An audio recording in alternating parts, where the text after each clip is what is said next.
So I got up really early this morning and thought I would just check before I start recording the podcast, so I would get it out on time and everything. I just for a second, I thought I would check X or Twitter or whatever the frig it's called now. It's called something.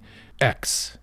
Anyway, I just thought I'd check it just for a second to see if there was any news, and like 3 hours later, I'm here. I lost 3 hours just doing nothing. Social media. This is a show about social media and what it doesn't really have any benefits for an artist or a jeweler. I mean, I'm still trying to figure it out. So let's figure it out together in this episode. This is a show about jewelry, why we wear it, why it matters, how it's made, and what it means. I'm Alex D, and I turn cannabis into gold. I make mind-blowing jewelry in gold, silver, and platinum from cannabis plants here in Canada for stage, screen, for people who want to rock crazy jewelry. I'm the Cannabis Goldsmith.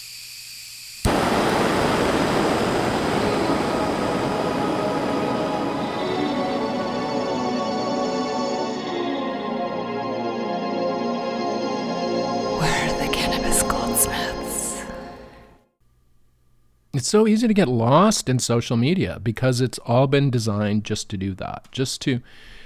These companies, these handful of companies that own these social media platforms, we all know this, right?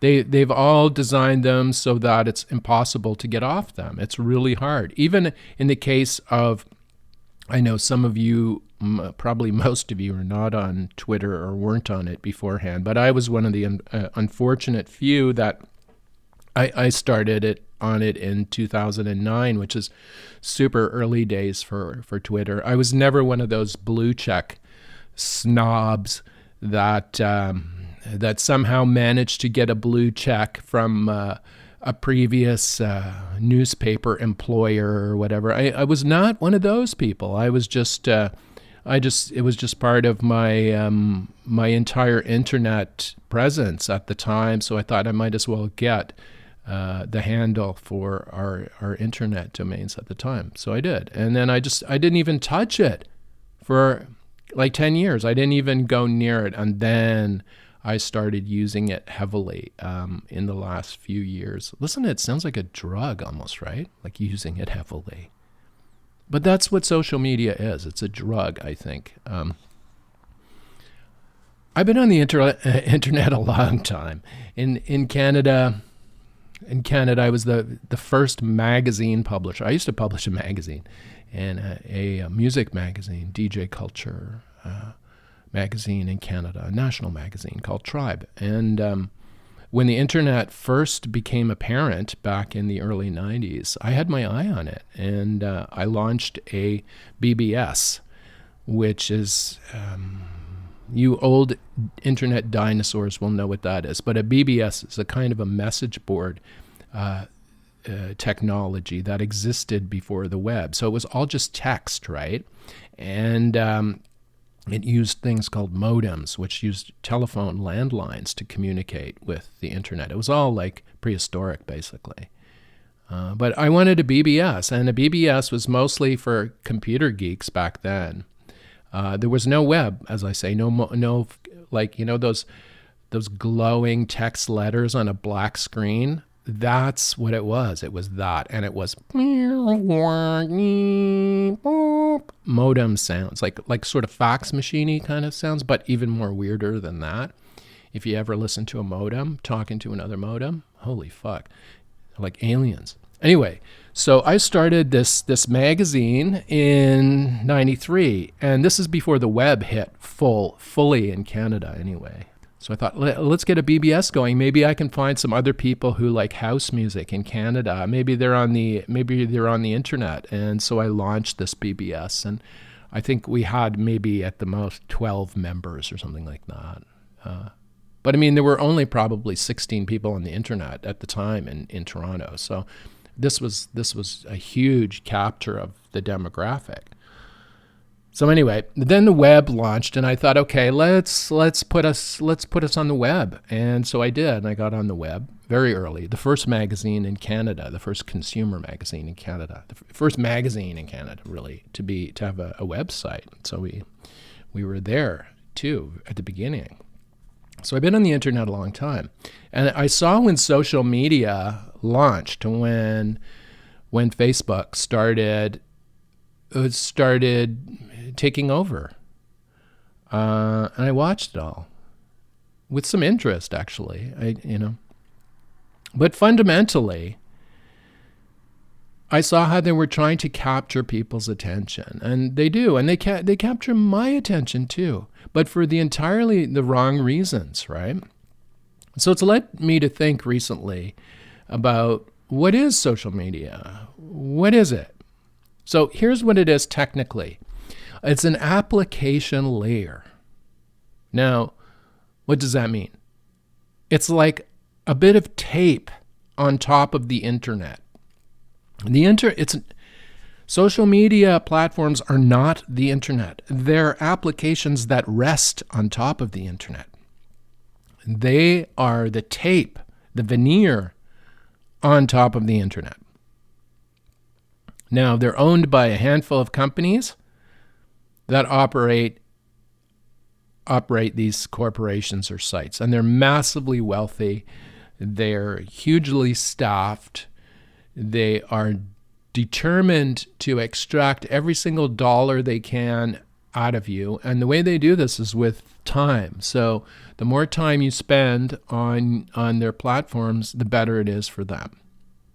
And while you're on the platforms, they're taking all your information, they're sucking the data, compiling it, selling it to other people. They're doing all this stuff that you don't even know. So these are application layers. It's like a layer of veneer on the internet itself. Now, a website differs because a website is built on the internet itself. Like Facebook. Facebook.com is a website, technically. But our site, tribe.ca, is also a website, technically, that rests on the internet. But these are not social media platforms. They're not. These are websites. So think about this now. Get a website. Get a domain. Get a website. Go directly to the internet. Don't put Facebook between you and the internet. So when you're connecting to Facebook or Meta or Instagram or any of their brands, you're letting them get between the internet and you. You're inserting them in between the internet and you. You're giving them all your data, all your information. You're giving them all your money. They're earning all the money from you. And they have the control. And what they can do is they can decide, you know what? We don't want you on our platform anymore. And so they just shut you off. And there you go. You've lost all connection with your customers. You've lost all the work you put in is gone. It's gone. Because they can just switch you off or decide that, you know what? We're going to start charging you now. We were giving it to you for free, but now we're going to start charging. So when you start building your future on someone else's platform, you have to be concerned about this. Like I'm telling you, these social media platforms are not the internet. So build directly on the internet if you can. Now, how hard is that? It's back when I started, everybody knew how to build a web page. Everybody. I mean, the first thing you learned how to do when the web launched was to build a web page. And it didn't have to be fancy. It could be simple. And believe me, they were all quite simple. Our early ones, you can go into the Wayback Machine and look at our sites. They were the best we could make them at the time with the tools that we had. And we had some good people. I had a really good web dude doing it. But website building is critical. I mean, everybody knew how to do this, but now everyone has forgotten how to do this. Instead, they apply for a Facebook account, an Instagram account, and a Twitter account, a Snap account, a TikTok account. And they build on those platforms and not the internet directly.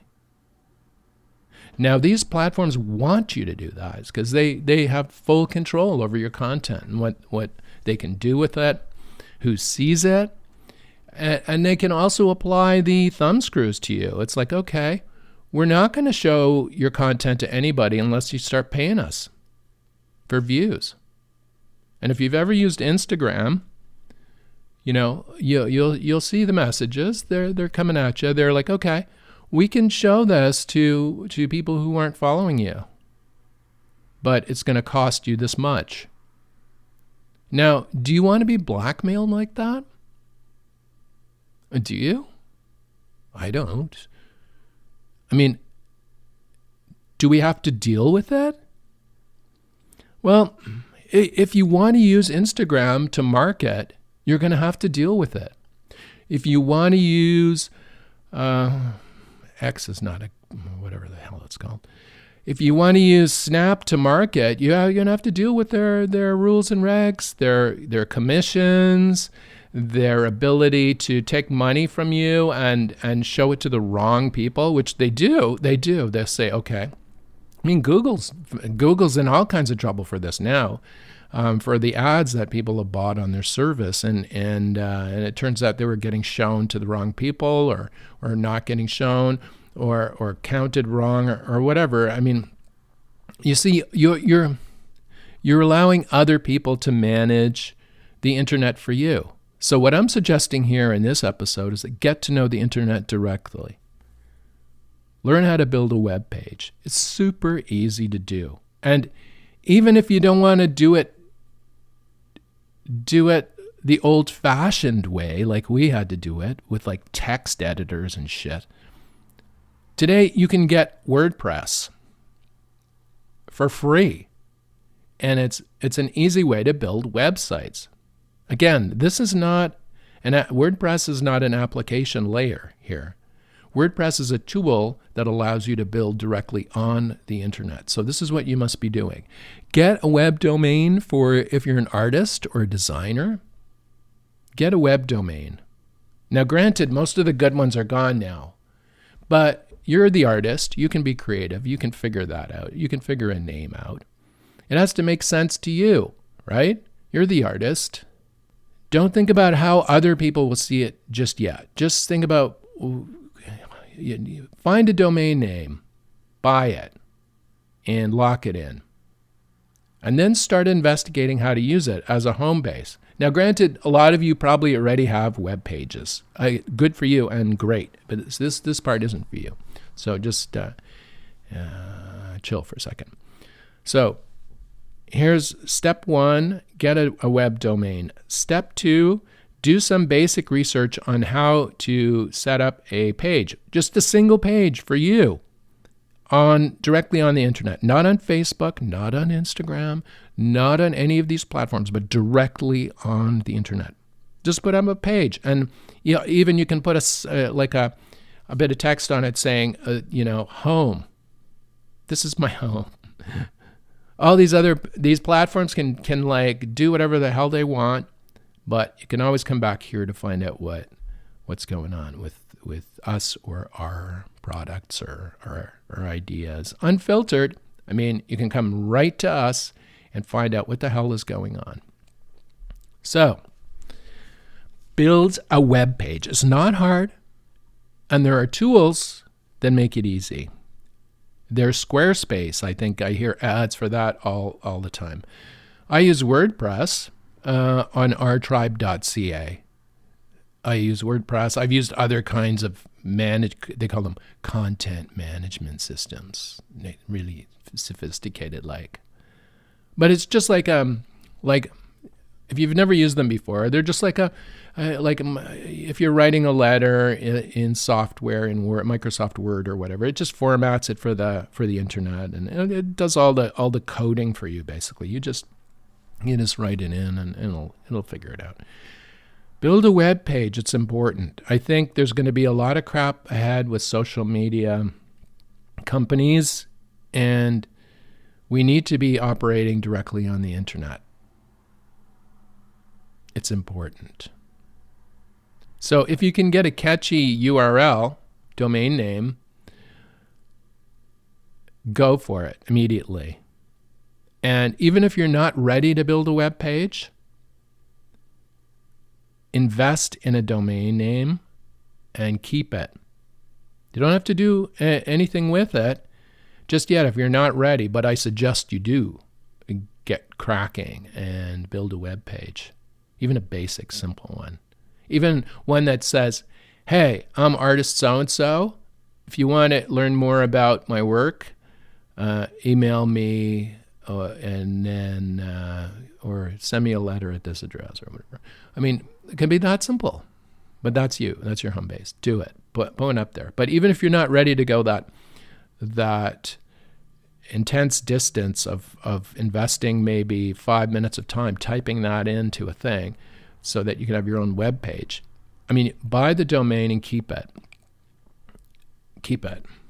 Because domains come and go. I mean, people have bought all the really the snappy ones, the easy to remember ones. They're gone. But as an artist, this doesn't matter, really. It doesn't. I mean, you can make your own name up of your own. I mean, you're the artist. Jesus, do it.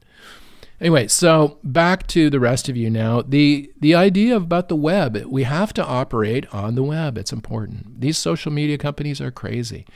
And if you think there's value in advertising on them, I beg to differ. I really do. Unless the math works for you. There was a time when buying ads on Google was effective, right? For most people that did it. And then that became tuned by Google or by competition on their networks, on their ad networks, to make it have less value for companies or for people. I mean, some companies just used to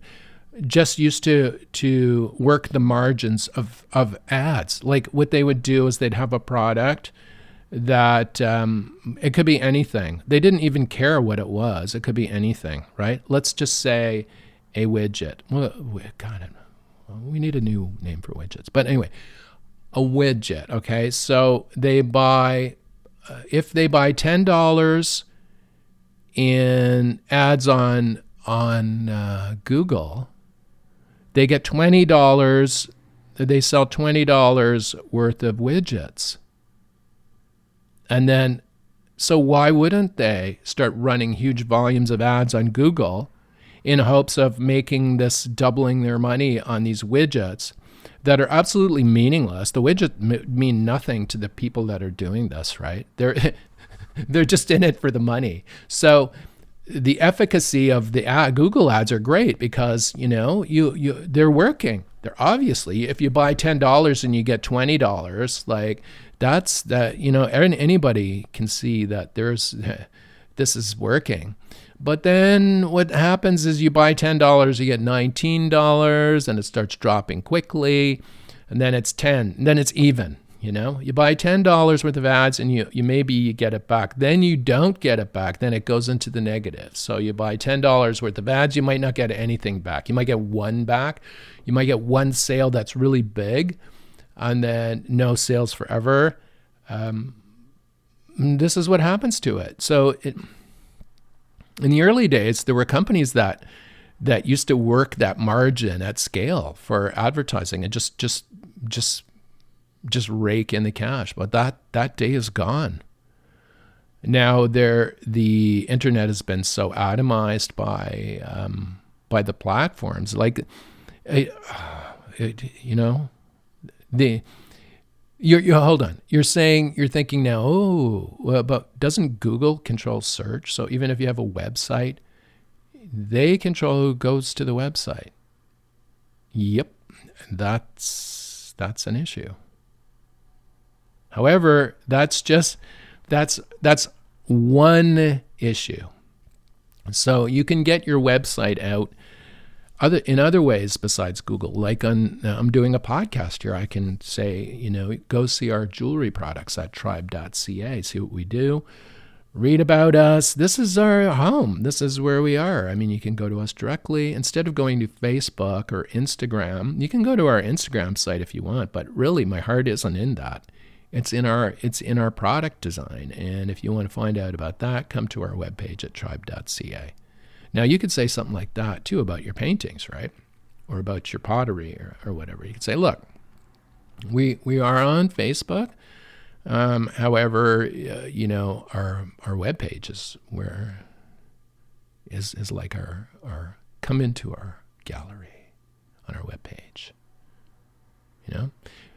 Now, how much time does all that take? It's going to take you a little bit of time at first, but it's not a time suck like social media because you're investing in yourself. You're not investing in Mark Zuckerberg, right? That he could suddenly switch you off and all that investment is gone. He's got all the money he earned off your data. You've got nothing. So, but with your web page, it's like all the money you invest in that, all the time you invest in that, all the thinking, everything. It doesn't have to be complicated. It can be a one-page web page. That's an investment in yourself and your art and your business. Okay, I'm going to stop talking about that now. So, learn how to build a web page. It's a lost skill, but an important one. Anyway, I'm going to talk about some products now for the next little bit. I have finished that new leaf ring. My God, it's beautiful. If you remember, I took a live cannabis plant and I captured a leaf. One of these new leaves that when a plant is just sprouting and growing, it puts out these soft, velvety leaves, right? And they're so delicate and they're puffy and nice and full of energy. And I wanted to capture one of these to make into a ring. And they're so hard to capture, but it took me fucking years to do this. But I finally got a good one, and the first ring is magnificent. It is just beautiful. Oh my God. I've shot photos of it last night that I'm going to put up on Instagram, of course. Here I'm talking about social media, but also we're going to put on our webpage too. We're going to put a big image of it at the top of our webpage. By the end of the week, it'll be up. I promise. That for sure. But this ring captured all the amazing detail of this soft velvety leaf in sterling. And on the inside, it's smooth on your skin. And I've engraved "Wear the Plant" on the inside of the band and put our hallmark and the purity mark and Canada's national precious metals mark on the inside. It's just it's a beautiful ring. It's so comfortable. I'm going to make one for myself. This is a ring I ought to be wearing because I make things out of cannabis. I make amazing jewelry, precious metal jewelry out of cannabis. So this ring would be appropriate for me, but it would be appropriate for anyone who loves cannabis. It's just a beautiful piece. You'll see it's just incredible. And the sizing for it is pretty good too, because we can size it to generally any size range between a 5 and an 11, I would say. So it's going to fit a lot of people. And each one is made by hand, and each one is different too. And oh God, I'm so happy with them. So I've worked on this ring for years, really. I mean, but it's finally come down to the finished piece. It's beautiful. So these are going to be available for Christmas.